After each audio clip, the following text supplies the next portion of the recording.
2021 is coming to an end, and although this year wasn't great for gaming, there's not many major releases, you still can't deny some great games are also being released this year, like Kena, Resident Evil Village, Metroid Dread, and Ratchet & Clank. Because of that, I took this opportunity to play games that are released for the past few years. Yeah, I know, I'm few years late, and you can tell me below. I managed to enjoy all of them, and I might as well make a video of it. Hello everyone, Dan here, and today I want to talk about 5 games that I were able to finish in 2021, or in random order.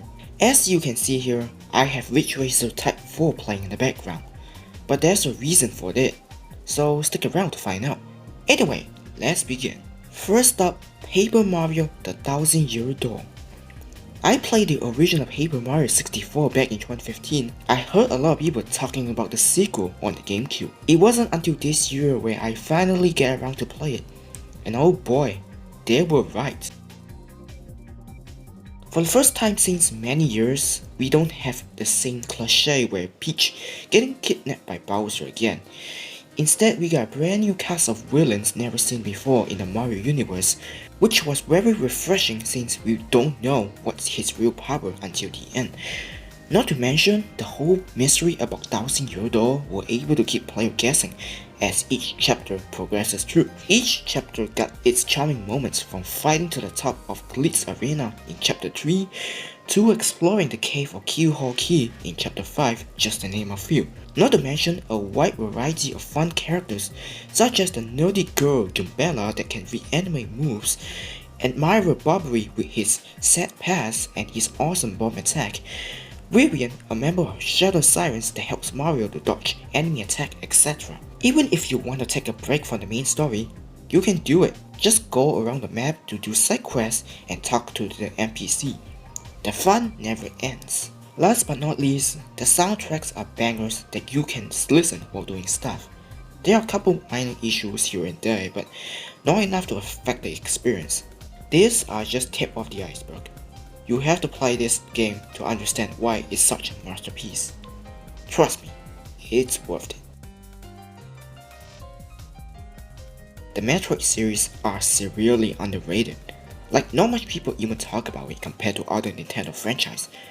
But when you dive deeper, you will find out the gold mine that is Metroid. You probably heard of the term Metroidvania, in which player traverse through that one location either forward or backtracking to unlock items and secrets.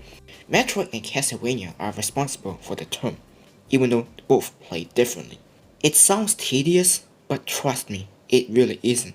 You are just a bounty hunter going through the core of a planet to find and eliminate whatever threat.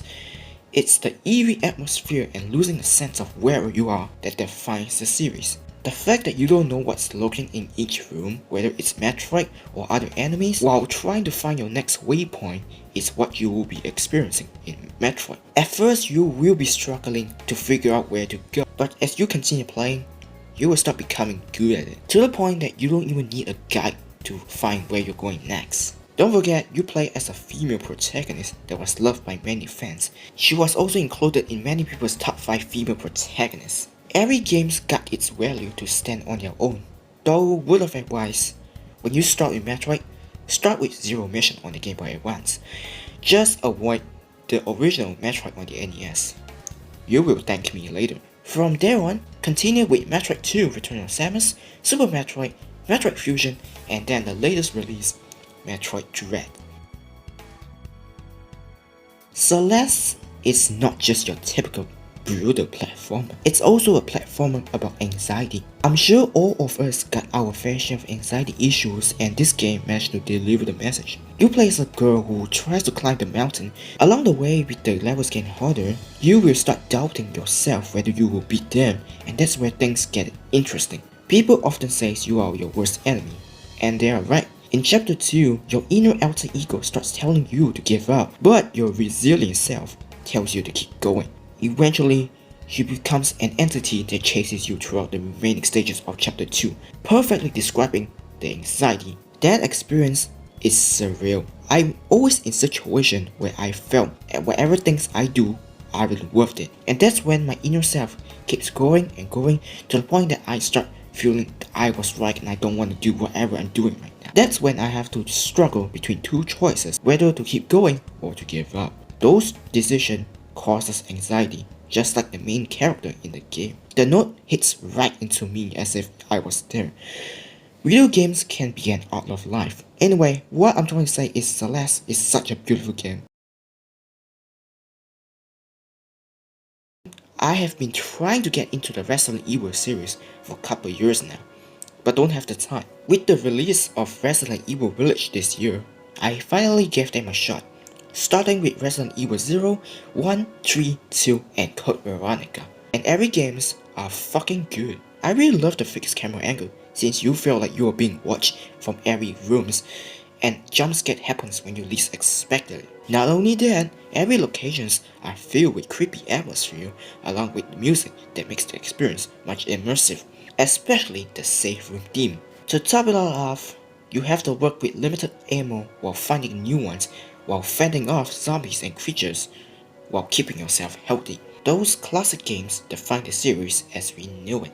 Resident Evil 1 makes you save much weapons while defending from tons of enemies, and in my opinion, the hardest in the series. Resident Evil 2 lets you choose between two characters in 2 discs to increase replayability, and it's pretty short too.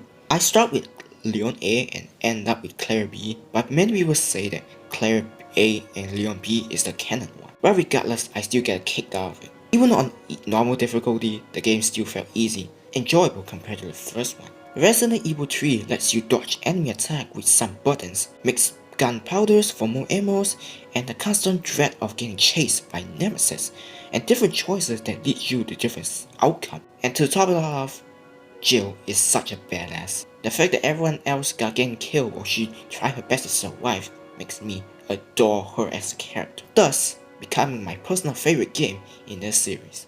Resident Evil 0 lets you switch between Rebecca and Billy, and both can go different areas to minimize backtracking while holding specific items. I love the fact that you can drop items anywhere and pick it up wherever you want. I prefer this method more than the box one in the other game. A lot of people hated it, but I just love this mechanic more. My second personal favorite Resident Evil game, Code Veronica, is considered by many to be the hardest, but other than the puzzle and backtracking, it's still a good game nevertheless, and deserves a remake. Come on Capcom, give us a Code Veronica remake already.